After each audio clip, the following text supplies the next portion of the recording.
Mr. Speaker, the stock market plunged yesterday. It's going down again today. Part of the reason is because of President Trump's policies on tariffs, including the ones that were just introduced this morning. Can you comment here? Does Trump need to rethink what he is doing, given the chaos that we're seeing in the stock market? This is how I feel about it. Many of us feel about it.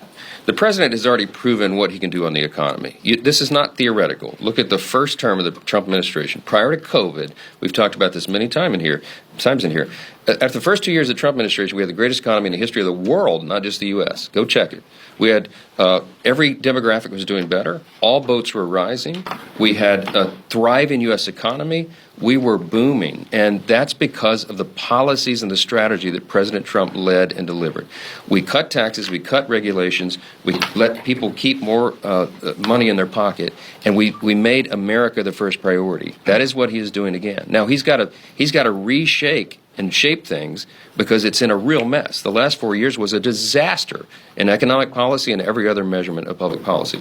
So what President Trump is doing, I think of it sort of like when you're playing billiards and you're playing pool, right? You go on the table and the balls are racked, right? And you hit it as hard as you can. This is many people's strategy in the game. You hit it as hard as you can to break up the balls on the table and send them spread. Then you play the strategy of sinking them in the holes, right?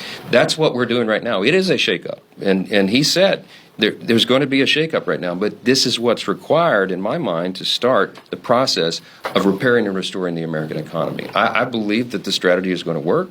I believe that, sometimes when you shake up, that it's a violent thing on the table, right, in the game metaphor. But it always works out well in the end, and I think you've got to give him time. He's been in office for just over, 50 days. This is the 51st day in office. Give the president a chance to have these policies play out. That's where we are on it.